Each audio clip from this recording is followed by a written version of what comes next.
Oi pessoal, sejam bem-vindos a mais um vídeo neste canal. Vocês lembram de mim? Porque eu não lembraria de mim. Depois de tanto tempo desaparecido aqui, mas como o lema aqui, antes feito do que perfeito, antes tarde do que nunca, estou aqui vindo trazer para vocês as minhas leituras de abril.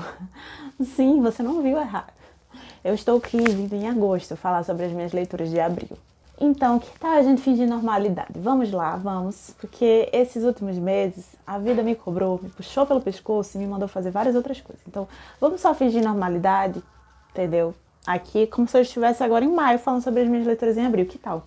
Esse pacto coletivo. Então, vamos lá, vamos falar sobre as leituras desse mês. O primeiro livro que eu li no mês de abril foi A Lista de Convidados, da autora Lucy Foley. Eu já tinha ouvido muita gente falar sobre essa autora, sobre os suspensos dela, aquela a nova Agatha Christie, algo desse tipo. E aí eu decidi dar uma chance a esse livro. Na verdade, eu escutei o audiobook e eu achei esse livro incrível. Eu fiquei realmente muito apaixonada pela escrita da autora, achei muito envolvente. Ela escreve de um jeito realmente que me cativou e que me deixava curiosa, uma coisa meio Big Little Lies. Eu não sei se vocês já assistiram essa série, mas não sei, tinha aquele clima assim de pessoas que se conhecem, que tem aqueles segredos.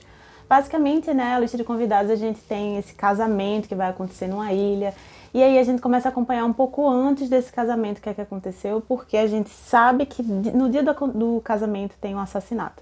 Aí a gente não sabe de quem, a gente não sabe quem matou, e aí a gente começa a voltar um pouco no tempo e acompanhar vários personagens e o que é que eles vão vivendo e basicamente para tentar entender o que é que aconteceu, né? E eu achei muito interessante essa forma de se fazer, que é uma forma até bastante comum, né, de se escrever uma história de assassinato. Mas a forma que foi feita chegou a um ponto que eu realmente não sabia quem ia morrer, não sabia quem é que ia matar. E eu estava muito confusa e não sei, tinha muitos desejos envolvidos. Eu achei uma história muito incrível, que eu acho que quem gosta de suspense, quem gosta de thriller, de romance policial, pode gostar muito dessa história também. E eu super indico para esse livro, eu acho que eu dei 4 estrelas. Eu não sei se eu vou lembrar agora quantas estrelas eu tô dando nos livros. Mas eu vou dizer aqui de cabeça o que é que eu acho que eu dei, que acho que foi 4 estrelas que eu dei para esse livro. Foi um livro bom. E o segundo livro que eu li, nossa, como eu estava empolgada para poder vir aqui e compartilhar com vocês um pouco sobre essa leitura. Que foi uma leitura incrível, incrível. Quem me acompanhou no Instagram viu que eu falava muito sobre essa leitura. Eu demorei um pouco nela, mas foi um livro que quando eu terminei eu fiquei, uau, eu tô muito feliz de ter lido isso.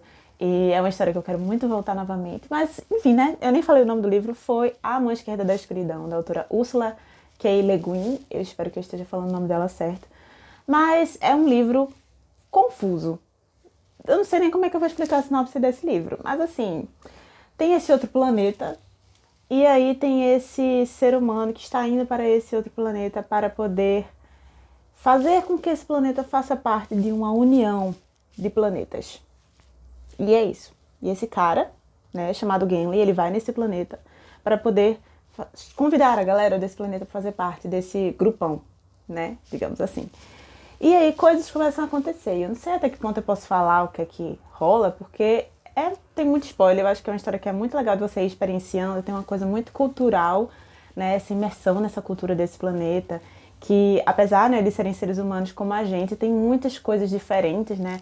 Os seres humanos lá, eles são bissexuais no sentido biológico mesmo, eles contêm ambos os sexos, são tanto feminino quanto masculino, então eles têm uma aparência bem gênero neutro, né, digamos assim. Então é muito interessante adentrar nessa sociedade em que não tem essa divisão de gênero que a gente está acostumada. Então, a Úrsula, ela foi muito inteligente na hora de criar essa história. Ela até depois fez algumas retificações de como ela poderia ter melhorado e ter feito um pouco mais incrível, mas eu achei realmente genial. É uma história que fala sobre muitas, muitas coisas, que ela fala sobre amor, sobre cultura, sobre sociedade, sobre guerra, sobre paz. E ela intercala, sabe, a história principal que eu acabei de falar com alguns mitos dessa sociedade. Enfim, nossa, eu tenho vontade de fazer um vídeo só sobre esse livro.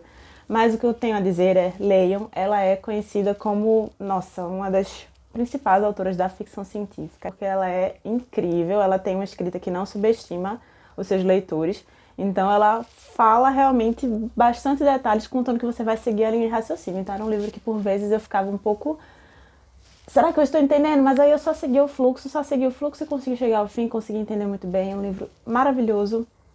E eu acho que eu dei 4 estrelas e meia. Na verdade, se eu for atualizar agora, eu daria 5 estrelas mesmo. É um livro muito bom. Leiam esse livro. O terceiro livro que eu li no mês de abril foi A Mulher na Janela, do A.J. Finn. E, gente, eu li esse livro antes de saber todas as polêmicas que existem por trás desse autor, tá? Eu não sei se eu leria se eu tivesse sabido disso antes, mas ia lançar o filme com a Amy Adams, eu adoro aquela atriz, então eu disse, vou ler esse livro. Já tinha ele, o e-book, no meu Kindle, dei uma chance. Gostei. Era um livro que me deixava um pouco cansada, porque ele... A história, né? Sinopse. A gente tem essa personagem, a protagonista, que ela vive numa casa muito isolada, porque ela é agorafóbica. E aí ela vive nessa casa, e aí ela, né, tá lá sozinha, não sai de casa, então ela acaba, tipo, normalmente fotografando, fica meio que bisbilhotando na vida dos vizinhos, né? Porque é o que ela tem pra fazer ali naquele contexto. E aí ela vê uma coisa através da janela. E aí a história começa a rolar. Novamente, gente, eu não sou a melhor pessoa para dar sinopse, porque eu acredito que sinopses às vezes estragam a nossa experiência. Eu cheguei para ler esse livro sem saber absolutamente nada, eu sabia que tinha uma mulher que tinha janela. E eu gostei. Entendeu? Foi uma história interessante que me prendeu, um suspense psicológico. Adivinhei o que ia acontecer no final? Em parte, né? Tem, digamos assim, duas grandes revelações na história. Uma delas eu adivinhei e a outra delas eu não adivinhei. Então eu achei que foi uma boa leitura, no fim das contas valeu, entendeu? Não foi aquele livro mais rápido de ler, sabe? Aquela coisa meio fast-paced. Mas, bom, eu acho que eu dei 3 estrelas e meia, que pra mim é bom. Foi um livro legal. Ocupou meu tempo. Foi legal assistir o filme depois. O filme não é tão bom quanto o livro. Então fica aí a dica. Se você vê o filme e gostou, não lê o livro, porque talvez o conceito do filme caia um pouco pra você. Então é isso. O próximo livro que eu terminei, que na verdade foi o quarto livro, foi um livro de poesia que eu fiquei muito feliz de ler, porque, pra quem não sabe, meu amor por leitura começou com poesia quando eu era criança. E eu adorava ler livros de poesia, minha mãe tinha vários, e aí, depois de um tempo, esse amor foi sumindo. Não sei bem o que aconteceu, eu até gostava de escrever poema e foi sumindo, parei de ter contato. E aí eu li O Que o Sol Faz com as Flores, da Rupi Kaur. Eu espero estar falando o nome dela certo, mas eu, né, vi o tempo inteiro no Pinterest, em toda a internet falava sobre essa autora, né? Sempre tem alguma frase dela, assim, de algum livro dela. E aí eu disse, quer saber, vou dar uma chance. A capa do Que o Sol Faz com as Flores sempre foi algo que me chamou muita atenção. Eu amo girassóis e tinha uma coisa muito atrativa pra mim visualmente, então eu disse, quer saber, eu vou me jogar. Eu tava querendo algo muito leve, tava numa fase meio difícil, que eu não conseguia me concentrar muito, sabe?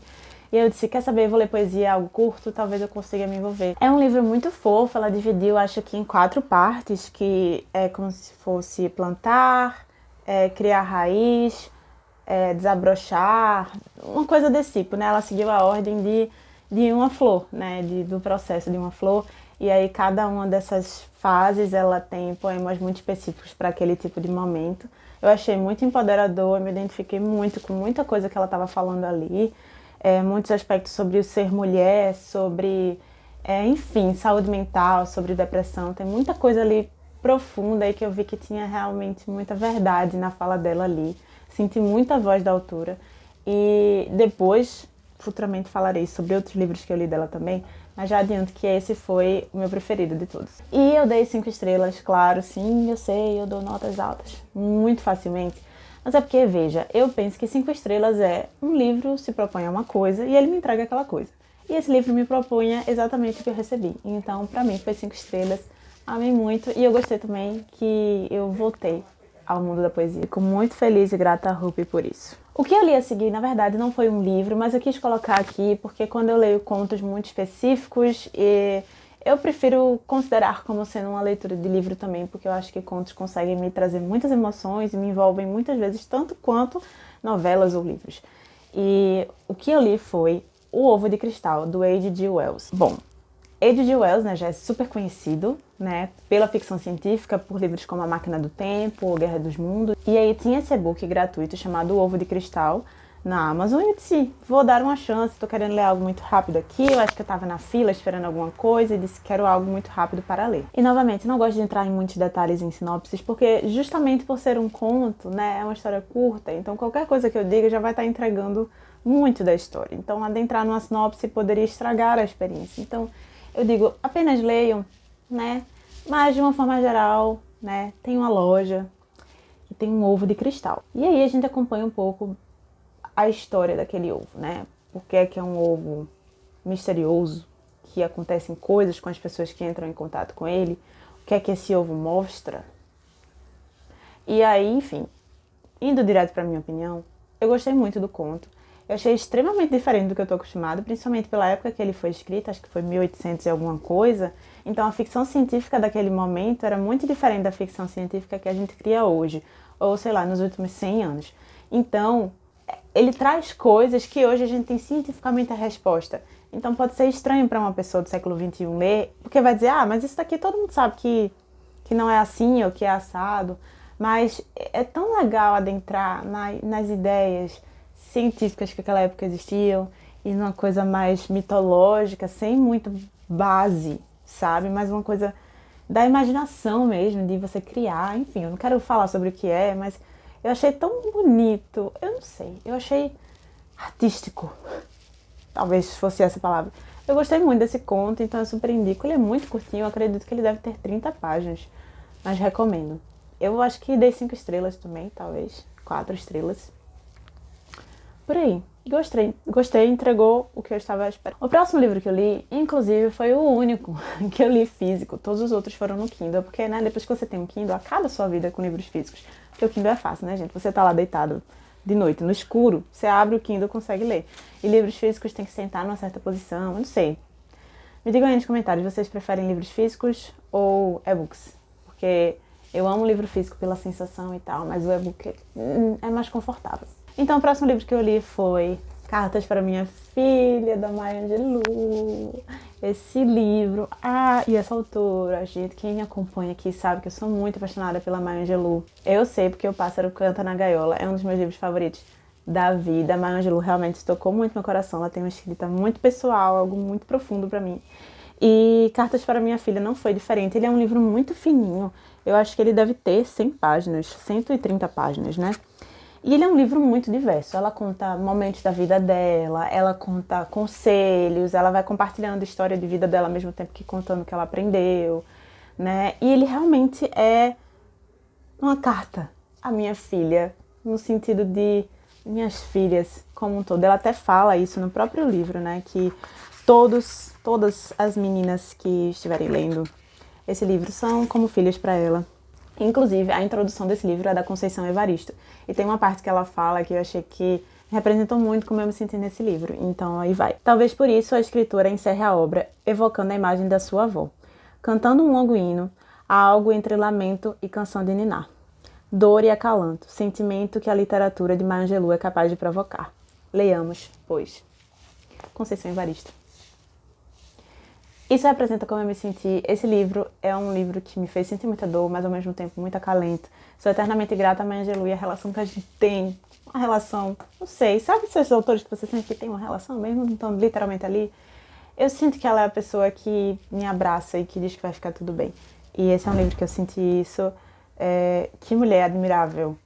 Que mulher, nossa. E por último, o 7º livro que eu li no mês de abril foi Eu Receberia as Piores Notícias dos Seus Lindos Lábios. Consegui falar o nome, estava com medo porque é um nome longo, né? Do Marçal Aquino. Ele é um livro brasileiro, né? De autor brasileiro, bem famoso, inclusive tem um filme que é com Camila Pitanga. Eu nem sabia desse filme, sou uma pessoa um pouco desantenada às vezes. Mas, né, era um título que eu já tinha ouvido falar muito, as pessoas diziam que era muito bom. E ele foi o livro do Clube Página, né, de abril. Eu acho que foi de abril. Agora eu tô perdida, mas eu acho que foi de abril. E ele é um livro que foi ok. Ele não me marcou muito, eu tenho que ser sincera, não me marcou muito. Então, foi em abril que eu li ele, agora a gente tá em agosto. Eu não sei se eu consigo lembrar muitos detalhes da história, né? Eu me lembro que tem o personagem, Calbi, o protagonista, e aí ele conhece a outra protagonista, chamada Melinda. Gente, desculpa, de nome de personagem, eu sempre esqueço muito facilmente, entendeu? Eu termino o livro, minha mente zera.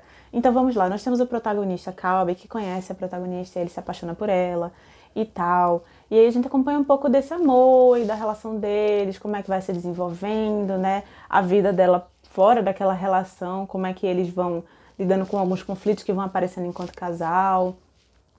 Enfim, trata também de algumas questões sociais, de em que contextos eles estão envolvidos, a cidade, as profissões. Enfim, e tem uma pegada um pouco também de mistério, de algo que vai estar ali meio que prestes a explodir, digamos assim, alguma coisa que está para acontecer. Enfim, a história é essa. E é um livro que eu dei 3 estrelas, mas não é que foi um livro ruim, é só que não me identifiquei tanto, né? Eu acho que é isso, eu acho que literatura tem muito isso, não tem a ver tanto com ser bom ou ruim. Tem a ver que tem histórias que cativam mais umas pessoas do que outras.